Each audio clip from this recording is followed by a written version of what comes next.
আমরা জানি যে কয়েক বছর ধরে আমরা দেখতে পাচ্ছি রিসেন্ট টাইমসে বিজেপির যেই উত্থান, সেখানে বিজেপির একটা ইনট্যাক্ট হিন্দু পার্সেন্টেজ রয়েছে ভোটে, 38 থেকে 39% ইনট্যাক্ট ধরে রেখেছে।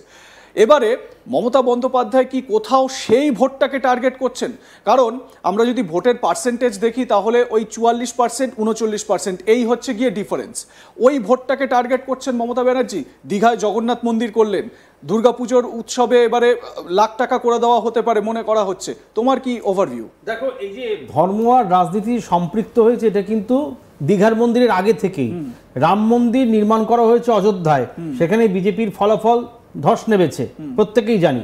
কিন্তু মমতা বন্দ্যোপাধ্যায় যেটা করতে, বিজেপির তো এটা এজেন্ডাই ছিল যে রাম মন্দির নির্মাণ করা হবেই, কিন্তু মমতা বন্দ্যোপাধ্যায়ের এজেন্ডা ছিল না যে জগন্নাথ মন্দির নির্মাণ করা হবে। তিনি দেখলেন যে জগন্নাথ মন্দির একটা মানুষের সেন্টিমেন্ট, এবং প্রচুর মানুষ, ধর্মাবলম্বী মানুষ সমুদ্রের পাড়ে, তারা পুরীতে যান কষ্ট করে, অনেক সময় ট্রেনের টিকিট পান না, তারা সেই কষ্ট আক্ষেপ মেটানোর জন্য দীঘাতে তিনি পুরীর জগন্নাথের মন্দিরের আদলে একটি গবেষণা কেন্দ্র খুললেন, যার নাম দেওয়া হলো, ওটা কিন্তু গবেষণা কেন্দ্র, মন্দির বা ধাম না, যাই হোক, মমতা বন্দ্যোপাধ্যায় কালচারাল সেন্টার, ওখানে গবেষণা কালচারাল সেন্টার।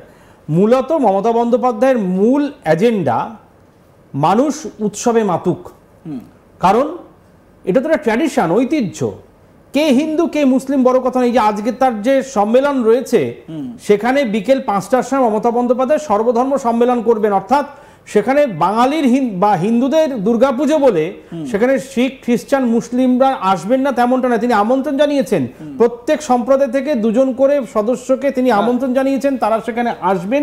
এবং শুধু তাই নয়, তার কোষাগার থেকে টাকা তিনি ব্যয় বরাদ্দ বৃদ্ধি করবেন, বিভিন্ন খাত থেকে টাকা নিয়ে দরকার হয় তিনি পুজোর যে গরিমা, ইউনেস্কোর স্বীকৃতিপ্রাপ্ত বিশ্বব্যাপী যার প্রচলন রয়েছে, হিন্দুদের পুজো, বাঙালির পুজো, গোটা বিশ্ব কিন্তু দেখবেন এই পুজোর 5 দিন মেতে থাকে। এবং তুমি খেয়াল করে দেখবে এবছর মুখ্যমন্ত্রী, যেটা আমার যে ধারণা, এই যে কার্নিভাল যেটা হয়, এই কার্নিভাল কিন্তু রেড রোডে আরো অনেক বড় করে, অনেক বড় বহর করে করবেন। কারণ প্রতি বছর জানি বিদেশি অভাব, সেটা কি 26-এর কথা মাথায় রেখে? অবশ্যই, নির্বাচন তো অবশ্যই আছে। ক্লাবগুলোকে মুখ্যমন্ত্রী কেন টাকা বাড়াবেন? শুধু কি পুজো? শুধু পুজো নয়, এই কারণেই নয়, অবাধ শান্তিপূর্ণ নির্বাচনের জন্য যাতে কোনো রকম সমস্যা না হয়, ঠিক সেই কারণে তিনি ক্লাবগুলোর সহায়তা চাইছেন।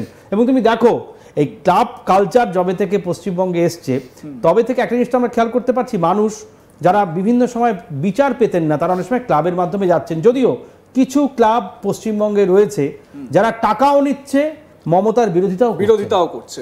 একদমই ঠিক। এই জায়গা থেকে আমি সুজয়ের কাছে আসব। সুজয়, তোমার কাছে যে প্রশ্নটা আমার থাকবে সেটা হচ্ছে গিয়ে, গত বছর আমরা দেখলাম যে ওই 40,000-এর কিছু বেশি ক্লাব, এবারে মনে করা হচ্ছে যে, মানে যেটা বলা হচ্ছে, আরো নতুন কিছু ক্লাব যাদের রেজিস্ট্রেশন হয়েছে, নতুন করে এই তালিকায়, মানে টাকা পাওয়ার যে তালিকা, সেই তালিকায় ইনক্লুড হচ্ছে। সেই সংখ্যাটা কত, একটু ব্রিফ করবে? হ্যাঁ, একেবারেই তাই। আমরা যেটা ফোরাম ফর দুর্গা উৎসব কমিটির পক্ষ থেকে আমরা যে ডেটা আমাদের হাতে এসছে, সেখানে জানা যাচ্ছে যে এটা আগের বছরে যেটা ছিল 40,028টি পুজো কমিটি, আচ্ছা, তাদেরকে এই অনুদান দেয়া হয়েছে। সেই সংখ্যাটা এবার বাড়তে পারে 43 থেকে 50,000 মতো বাড়তে পারে।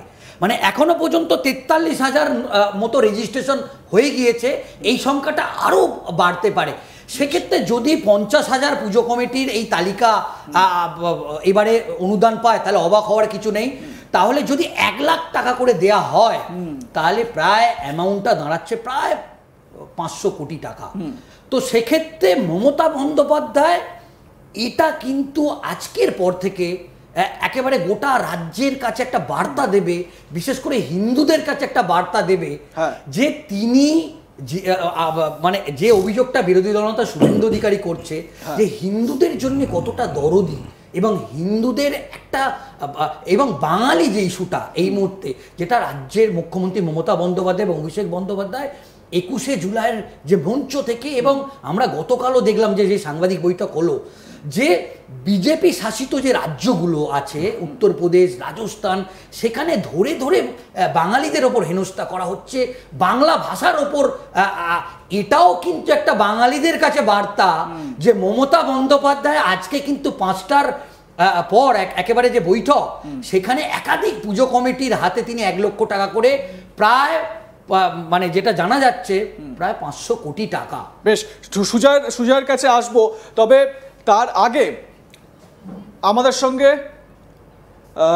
সঙ্গে এই মুহূর্তে ধ্রুবজ্যোতি বোস রয়েছেন, উদ্যোক্তা টালা প্রত্যয়, কলকাতার তো বটেই, সারা রাজ্যের অন্যতম বিখ্যাত একটা পুজো কমিটি। ধ্রুবজ্যোতি বাবু, আপনাকে স্বাগত আজ তাক বাংলায়। আপনার কাছে প্রথম প্রশ্ন, যে আজকের এই যে মিটিং, মুখ্যমন্ত্রী প্রত্যেক বছর পুজো কমিটিগুলোকে নিয়ে মিটিং করেন তিনি, এবং সেখান থেকে আর্থিক অনুদানের ব্যাপার, আপনাদের অনেক পারমিশনের ব্যাপার থাকে, সেগুলোর বন্দোবস্ত যাতে সহজ হয় সেই ব্যবস্থা করেন। আপনারা কি এক্সপেক্ট করছেন আজকে মুখ্যমন্ত্রীর থেকে? প্রথমেই আপনাদের সবাইকে আমরা শুভেচ্ছা জানাই টালা প্রত্যয়ের পক্ষ থেকে। আমাদের এবছর 100 বছরের পুজো, শতবর্ষে আমরা পদার্পণ করেছি। এক্সপেকটেশন কি আর করব, বিকজ আজকে কলকাতার দুর্গাপুজো যে বিশ্ব মানচিত্রে পৌঁছেছে সেটা কিন্তু রাজ্য সরকারের এই উদ্যোগের জন্য।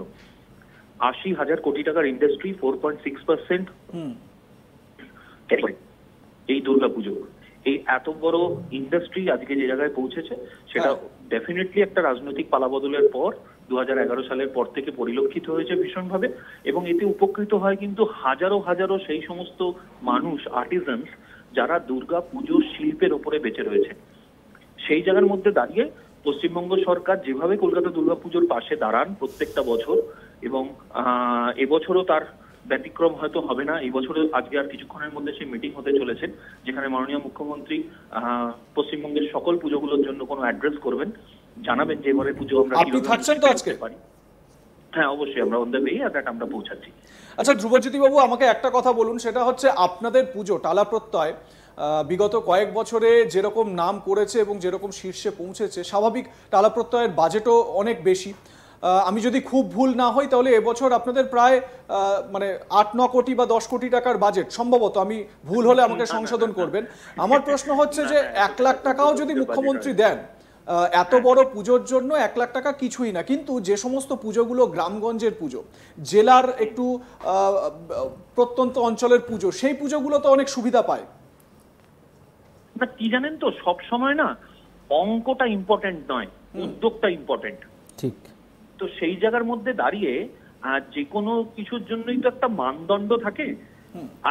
আজকে ধরুন বৃহৎ বাজেটের কলকাতা বা রাজ্যের বিভিন্ন প্রান্তে যে পুজোগুলো হয়, তাদের কাছে 1 লক্ষ টাকার অঙ্কটা হয়তো অত বিরাট নয়, কিন্তু এবং এই 1 লক্ষ টাকাই আমাদের কাছে কম কি? এই যে 85,000 টাকা করে আমরা পেয়ে এসেছি, এই 85,000 টাকায় আমাদের কত ধরনের কাজে আমাদের ব্যবহার হয়েছে প্রত্যেকটা বছর, এবং এই বেসিক টাকাটা কিন্তু আমরা ব্যবহার করি, এবং কলকাতার সবকটা পুজো কমিটি আমার বিশ্বাস ব্যবহার করে, সেটা হচ্ছে সোশ্যাল ওয়েলফেয়ার অ্যাক্টিভিটির জন্য মূলত, এবং যার কিন্তু খরচার এই আর্থিক অনুদানের যে খরচা